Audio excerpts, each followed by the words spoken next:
तो फ्रेंड्स, आज हम संतों की वाणी की चर्चा करेंगे। तो संतों का कहना है, और गीता में भी लिखा है, वासुदेवः सर्वम इति स महात्मा सुदुर्लभः। ऐसा महात्मा, ऐसा संत जो सब में वासुदेव को देखे, सब में परमात्मा को देखे, ऐसा महात्मा सुदुर्लभ है। ऐसा महात्मा रेयर होता है। और सच्चा संत वही होता है जो सब जगह परमात्मा को ही देखता है। सारे संसार में भी उसको परमात्मा ही नजर आता है, अनुकूल में, प्रतिकूल में, अच्छी स्थिति में, बुरी स्थिति में, लाभ में, हानि में। तो वो संसार का स्वरूप उसको परमात्मा मानता है, और संसार की जो चेष्टा हो रही है, जो क्रियाएं हो रही हैं, वो भगवान की लीला मानता है। ये दो काम करता है।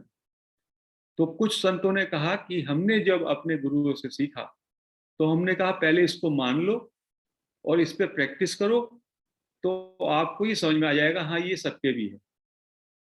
जानना है या मानना है, ज्ञान मार्ग में आप जान लो और भक्ति में आप मान लो। तो जानना और मानना दोनों साथ साथ ही चलते हैं। कुछ चीजें आप पहले मान लेते हो, फिर उनको एक्सपेरिमेंट से आपको वो बातें जो हैं सही प्रतीत होती हैं। हाइपोथेसिस हम लेते हैं, इवन साइंस में भी लेके चलते हैं, और फिर उनको एक्सपेरिमेंट करते हैं। और कुछ चीजों को हम नहीं मानते, हम जानते हैं। तो ज्ञान मार्ग में हम अवेयरनेस पे की सोर्स क्या है, इस सब पे हम चर्चा कर रहे हैं। तो ये हो गया जानना। और कुछ चीजों को अपने जीवन में आत्मग्रह करने के लिए संतों की वाणी को हम मान सकते हैं, और बाद में फिर हमको लगेगा हाँ ये बिल्कुल सही है। जैसे कि अभी ग्रेस की बात कही। अब ग्रेस की बात कही तो इसमें क्या कहा उन्होंने? कहा कि जब आपकी क्वेस्ट, जब आपकी लॉन्गिंग, सीकिंग जो है इतनी गहरी हो जाए कि आपको अपने वेलफेयर को भी अलग कर दें, और हमेशा आपको वही ललक लगी रहे सीकिंग की, तो आपको ईश्वर का अनुग्रह प्राप्त हो जाएगा, नहीं तो वो सैद्धांतिक रहेगा। तो इसमें भी एक मानना है, मानेंगे तो जानेंगे, और जानेंगे तो मान भी लेंगे। तो जानना और मानना दोनों साथ साथ चलते हैं। ज्ञान और भक्ति दोनों साथ साथ चलते हैं, वो कोई अलग नहीं है। और कर्म भी, अकर्म जो है वो भी साथ में आ जाता है। तो ऐसा संतों ने कहा। तो जब आप कहते हैं कि परम, ये सारे का सारा संसार परमात्मा का स्वरूप है और सब कुछ परमात्मा की लीला है, तो संतों का ये कहना है कि आप छोटी से छोटी चीज में भी आपका कर्ता भाव नहीं रहता। तो किसी किसी ने पूछा शिष्य ने कि गुरुजी, जब आप बोलते हैं, जब आप ये बात बताते हैं, तब तो आपके मन में रहता है कि मैं बता रहा हूं, आपके मन में क्या भाव रहता है? तो उस संत ने कहा, मेरे मन में ये भाव बिल्कुल नहीं रहता कि मैं बता रहा हूं या मुझे ज्ञान है। मैं तो ये देखता हूं कि ये प्रभु की लीला है, आपको भेजा है, या प्रभु आपके रूप में आया है, और मेरे अंदर बताने की आसक्ति है। तो मेरे अंदर जो बताने की चाह है, उसकी पूर्ति करने के लिए ईश्वर आपके सामने आके बैठा है। तो मेरे अंदर ये बिल्कुल है ही नहीं कि मैं बता सकता हूं। तो मुझे जो भी मेरे सामने चारों तरफ है, वो मैं सब में प्रभु ही दिखता है। और यदि मैं कुछ कर रहा हूं या करने की चेष्टा कर रहा हूं, उसमें भी लगता है कि प्रभु ने या परमात्मा ने ऐसी परिस्थिति या ऐसी लीला रची, जिसमें मेरी जो ये छोटी छोटी चीजें, मेरी जो छोटी छोटी आसक्ति हैं, कि मैं थोड़ा बोल लूं, मैं थोड़ा खा लूं, वो सब पूर्ति हो सके। तो ये भगवान की कृपा है। तो सब कुछ परमात्मा की कृपा, और सब कुछ परमात्मा की लीला।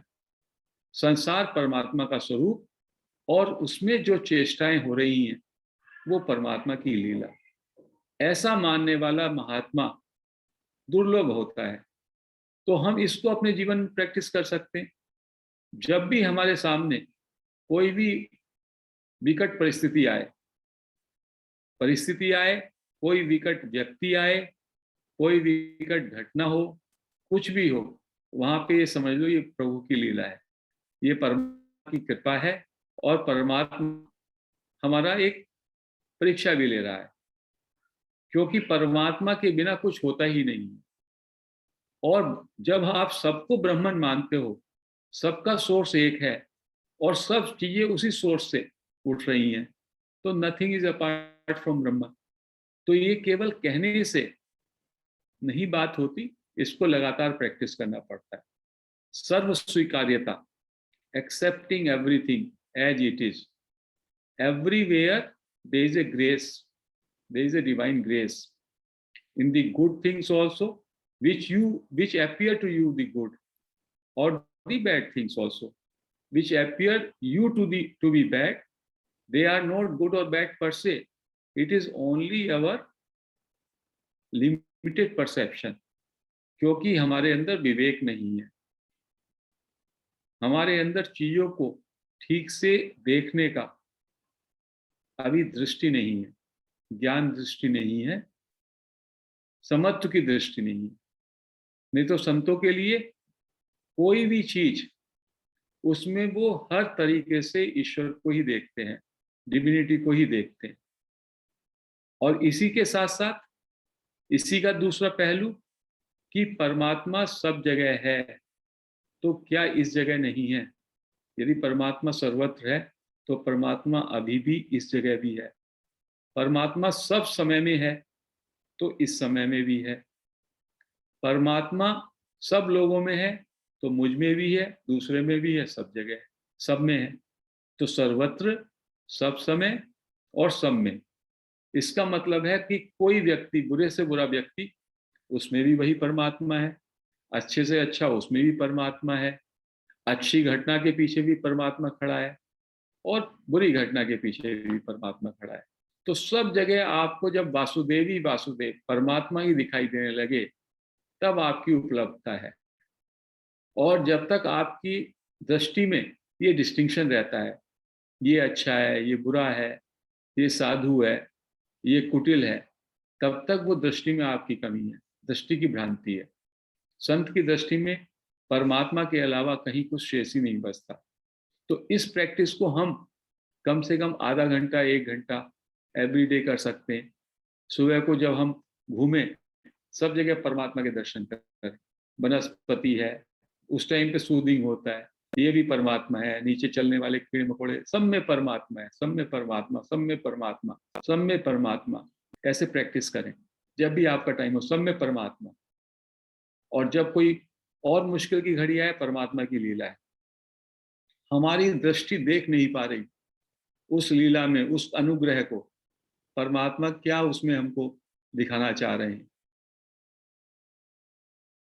एक ये चीज बताई, और तीसरी चीज ये बताई कि हम लोग की खाने पीने में, रहने में, वस्त्रों में, तमाम और चीजों को जो हम इकट्ठा करते हैं, उनमें आसक्ति है। तो इस आसक्ति का एक ही तरीका है कि हम इस आसक्ति को तब हटा सकते हैं कि हम इस सब को दूसरों की सेवा में लगा दें। अपने घर से ही आप उसकी सेवा कर दो। अपने घर के सब, अपने बंधु बांधवों, स्पाउस, बच्चों का पूरा ध्यान रखो, सेंस ऑफ सर्विस से, अनुराग से नहीं। और अपेक्षा में कुछ नहीं रखो उनसे। घर से शुरू करो, पड़ोस में जाओ, सब जगह जाओ, सबकी सेवा। जैसे ही आप सेवा में लग जाओगे दूसरों की, बिना किसी अपेक्षा के, तो धीमे धीमे आपकी आसक्ति, आपकी चाह, चाह का जो फैक्टर आज हमने डिस्कस किया, वो धीमे धीमे उसमें ह्रास होगा। और जैसे जैसे हमारी आसक्ति, हमारी कामना, हमारी चाह कम होगी, तो उससे हमारे जीवन में बहुत बड़ी क्रांति, बहुत बड़ा ट्रांसफॉर्मेशन आएगा। हमारे अंदर एक समत्व आ जाएगा, इक्वेनिमिटी आ जाएगी। ये एक सूत्र इसका है कि आप सर्विस में लग जाएं। सर्विस होगी, ह्यूमिलिटी होगी, कंपैशन होगी। और एक लास्ट का, एक इसी से जुड़ी हुई बात है कि हम धन को बहुत मान्यता देते हैं, धन को बहुत महत्ता देते हैं, धन का बहुत महत्व है।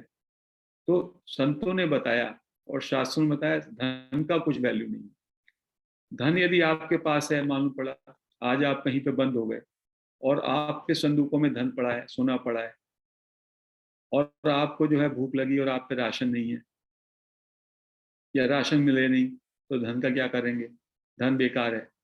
उसके मुकाबले एक मुट्ठी गेहूं चावल धान हो, उसको पका के आप अपनी भूख कर सकते हैं। तो धन से ज्यादा इंपॉर्टेंट वस्तुएं हैं, धन से ज्यादा इंपॉर्टेंट वस्तुएं हैं।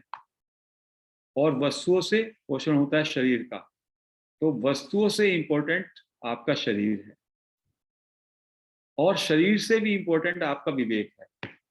विवेक के माध्यम से आप सत असत, नित्य अनित्य, विकार निर्विकार, इन सब का डिस्टिंक्शन करते हैं। And you can see the reality as it is, आपके अंदर क्लैरिटी आती है। और विवेक वाले व्यक्ति का, उसके विवेक के कारण एक तो उसके अंदर वो चीज होती है, वो देख पाता है, सही दृष्टि होती है, और वो कैसी भी परिस्थिति से अपने को निकाल के ले जाएगा। और विवेक से बड़ी चीज है परमात्मा, ब्रह्मन। तो धन से ज्यादा बढ़ के है वस्तु, वस्तु से ज्यादा बढ़कर है शरीर, और शरीर भी मनुष्य शरीर, और मनुष्य शरीर से विवेक, और विवेक से परमात्मा ब्रह्म। तो हम लोग आज कहाँ पे खड़े हैं, आज धन पे खड़े हैं। इस मैटीरियल दुनिया में हमने धन को पकड़ा हुआ है, धन को छोड़ के ब्रह्मन की तरफ आना है। तो धन को छोड़ के ब्रह्मन की तरफ आना है, तो इसलिए हमने लिव टू शेयर को भी शुरू किया धीमे धीमे। वो भी एक सीढ़ी बन सकती है उसकी। तो सारे संतों ने कहा धन के ऊपर ध्यान नहीं दीजिए, और क्वेस्ट फॉर रियलाइजेशन वो आपके जीवन का मुख्य उद्देश्य होना चाहिए। और इसके लिए रात दिन प्रयास करते रहें, क्योंकि पूरे जीवन में ये प्रयास करना पड़ेगा। और समापन के, जीवन के समापन के समय सावधान रहना पड़ेगा। तो ये बातें कही कि जीवन का जब अंत आए तब आपको सावधानी बरतनी पड़ेगी, कि उस समय भी आपके जीवन में, आपके मन में वही उद्देश्य रहे, क्वेस्ट रहे, ब्रह्मन का, परमात्मा का ध्यान रहे जाते समय, ताकि आप ब्रह्मलीन हो सके। ऐसा संतों ने बताया। तो आज हम इस चर्चा को यहीं पे समाप्त करते हैं। ये थोड़े से संतों की वाणी है, जो संत एकदम जो है बिल्कुल सीधे साधे सिंपलिस्टिक, वो संतों ने जिस तरह से वो अपने जीवन को जीते, उदात्त जीवन। तो यहीं पे इसको आज समाप्त करते हैं।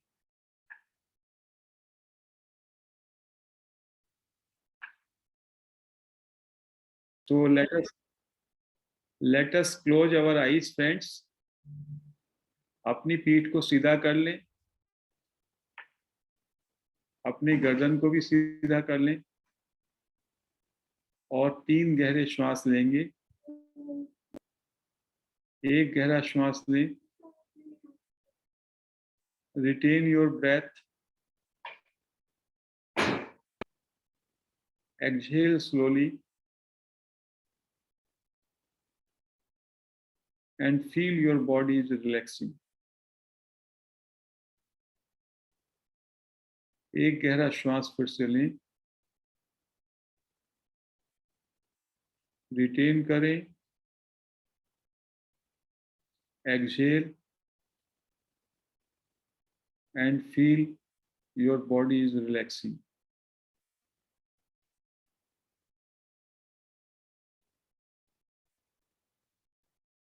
एक गहरा श्वास फिर से लें, retain, and exhale slowly. Feel that your body is relaxing. अपनी अटेंशन अपने पूरे शरीर पर, अंगूठों से सिर तक पूरे शरीर पर अपने अटेंशन धीमे धीमे ले जाएं, और feel the aliveness of your body. अपने अंदर सेंस ऑफ अलाइवनेस को महसूस करें। The entire body alive, full of vibrations, and feel my body, my muscles, my all organs are getting relaxed.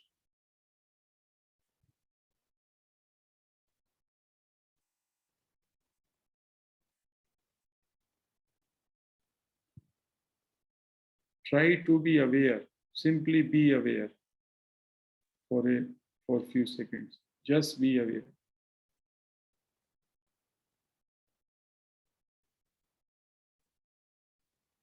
Now connect your attention to sound of silence. अपने चारों ओर जो नाद चल रहा है उसको सुनने का प्रयास करें.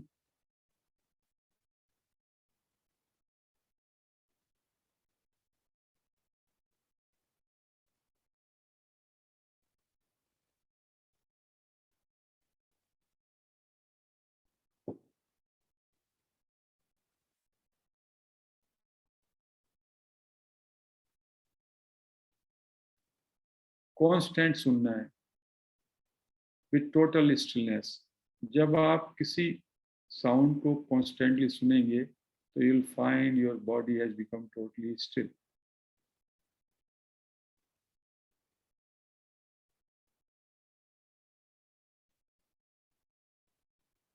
Without break, listening to that sound in an unbroken manner.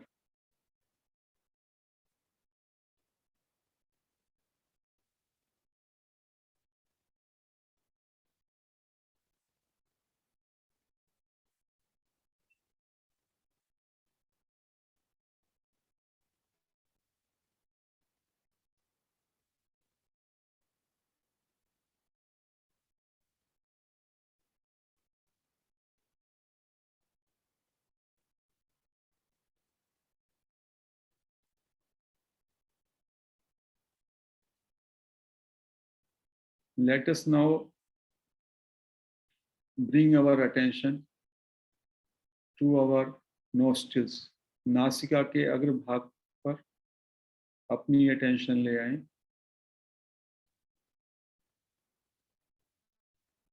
और पूरे जागरूकता के साथ अपने नासिका के दोनों द्वारों से अंदर आती हुई श्वास और बाहर आती हुई श्वास को देखें. ऑब्जर्व करें. श्वास जैसी चल रही है उसको चलने देना है. आपको मात्र उसको ऑब्जर्व करना है.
पूरा ध्यान श्वास पे.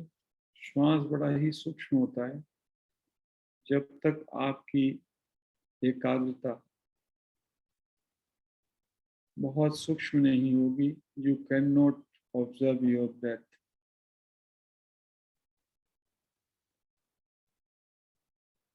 श्वास छोटा है तो छोटा देखें, बड़ा है तो बड़ा महसूस करें. श्वास जैसा है उसको मात्र वैसा ही महसूस करना है, देखना है, ऑब्जर्व करना है. विचार कोई आता है उसको लेट गो कहें और बार बार अपने श्वास पर आ जाएं. नासिका के अग्रभाग पर पूरी अटेंशन केवल वहीं पे रहे.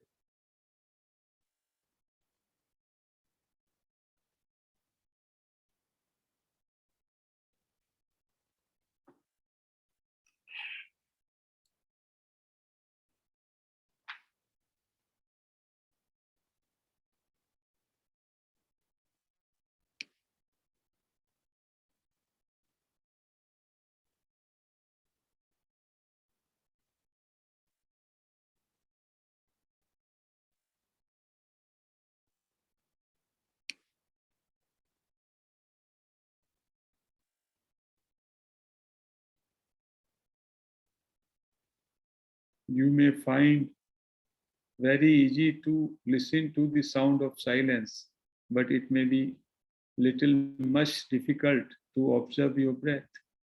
Breath is much more subtle.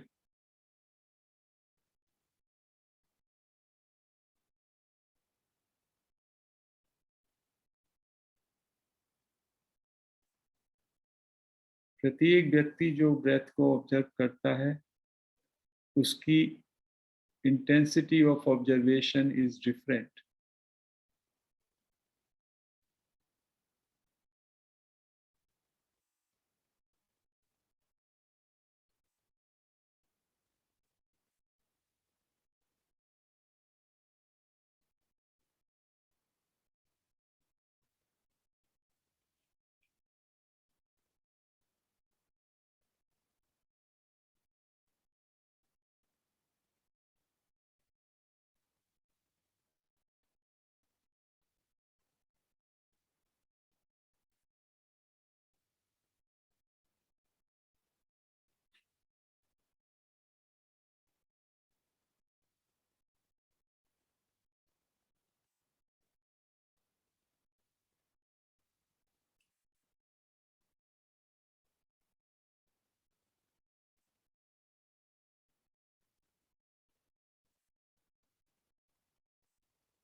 पूरी तरीके से ब्रेथ को ऑब्जर्व करते हुए एकाग्र हो जाएं, जैसे केवल आपके अंदर observer and breath is the observe, that is all.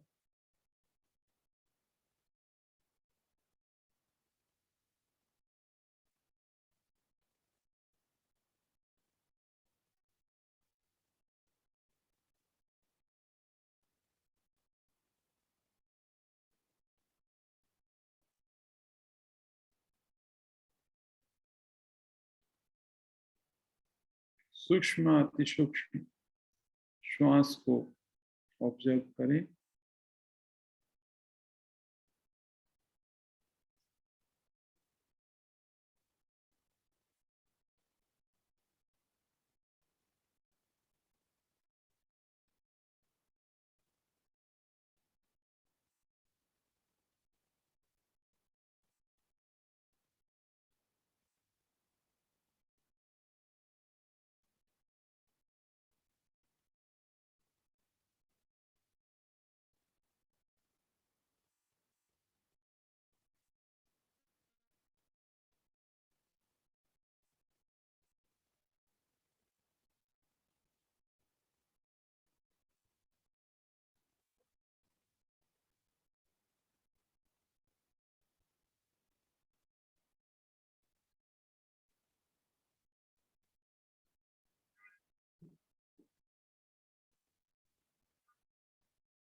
पूरा ध्यान श्वास पर.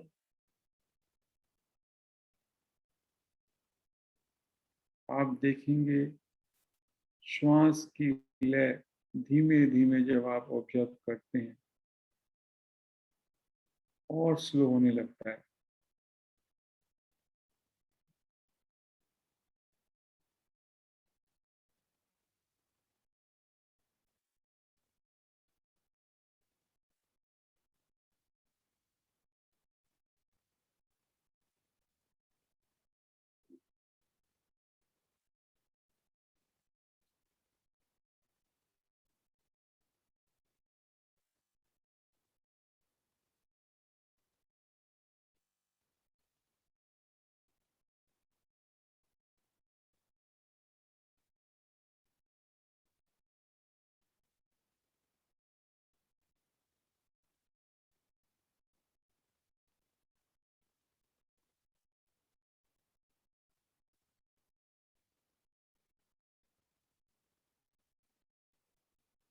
Anapanasati is one of the most effective method for quietening the mind, silencing the mind,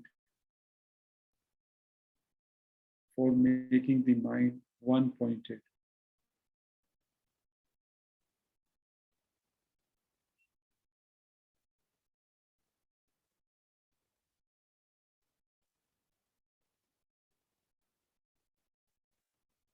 Let us express our deep gratitude to Raman Maharshi, Nisargadatta Maharaj, other sages, Patri sir, our fellow participants, and take this question inside us, who am I?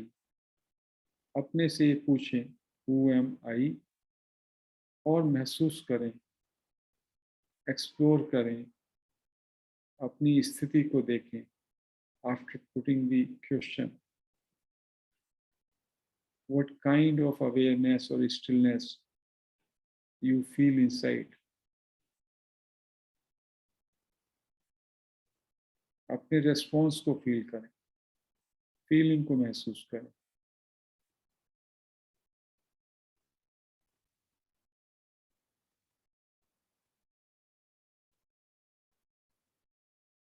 You will feel as if this question is going back. It is taking you back to your source, question itself.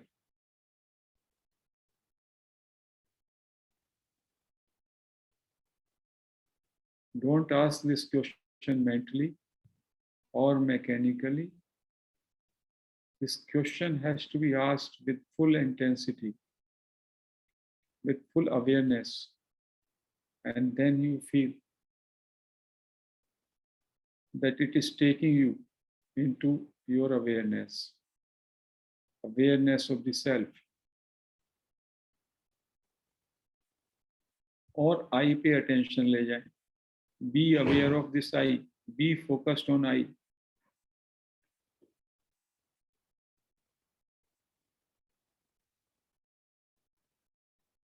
देखें आई मेरे अंदर कहाँ से उठ रहा है, वहीं पे अपनी अटेंशन को रखना है.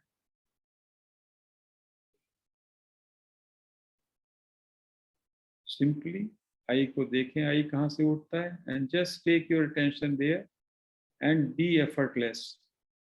डोंट टेक एनी स्ट्रेस और efforts to be there. Attention को बस वहां ले जाके छोड़ना है.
पूरा ध्यान आई पर. देखें मेरे अंदर आई कहाँ से उठता है, वहीं पे अपनी अटेंशन. और ये भी देखने का, जानने का कोशिश करें, व्हाट इज दिस आई. आई है क्या, और आई कहाँ से उठता है.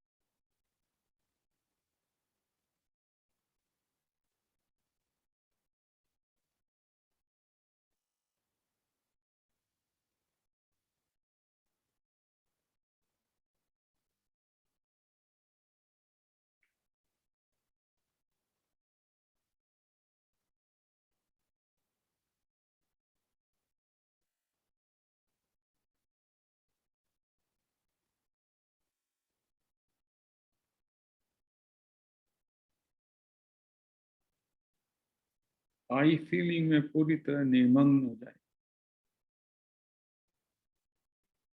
आई फीलिंग में पूरी तरीके से डुबकी लगा लें, जस्ट आई। और जानने का भी चेष्टा करें what is this I.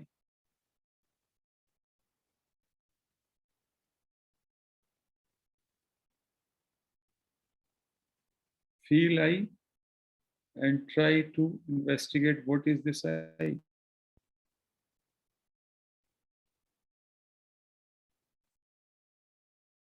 and from where I is arising.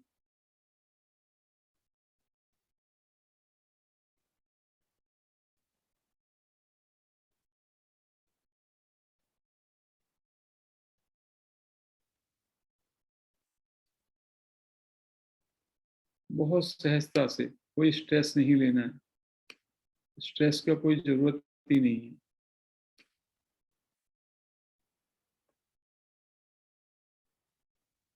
आई पर तो हमारी अटेंशन 24 आवर्स हो जानी चाहिए।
Let us take another question. Am I aware?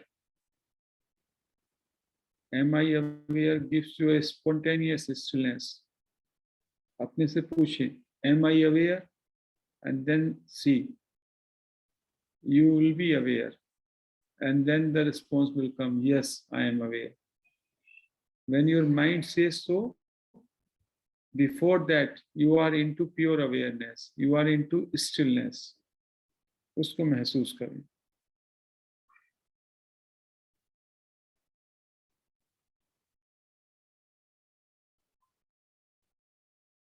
Am I aware?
Again, you keep on asking, am I aware?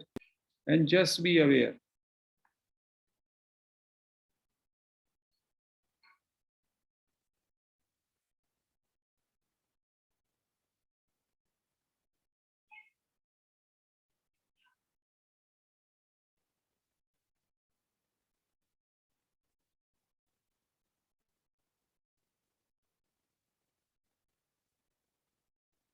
2-3 minute के लिए पूरी तरह रिलैक्स हो जाएं. No efforts, no doing, no thinking, just be. Just be aware. Be aware. Simply. It is very simple. That is your Swarupa. Be aware means just intensely alert and aware.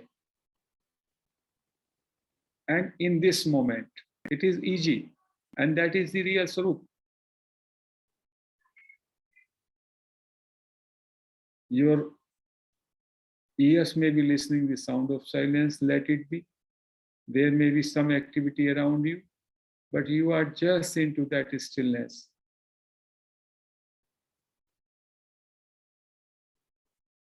Just in this moment, just intensely aware. Let us remain aware.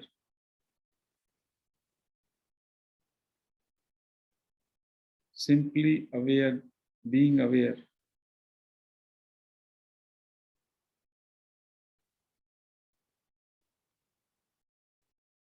Which is my nature, which is my Swarup.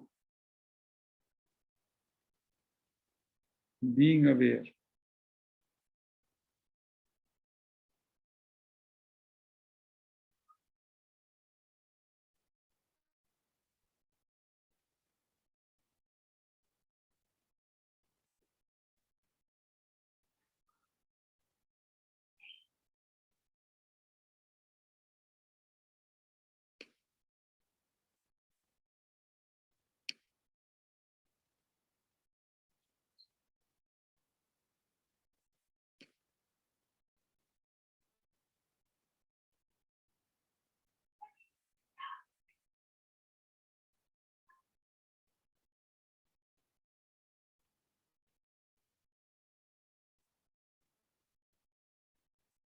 Just be aware. It is very simple. You are into being. You can be just aware of aliveness in the body, sense of presence, and just alert, being alert.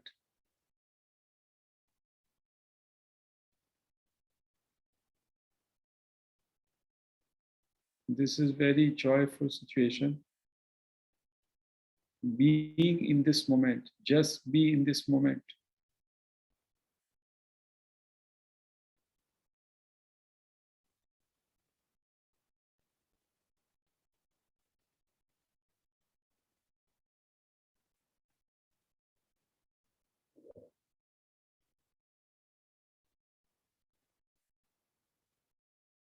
Just be aware.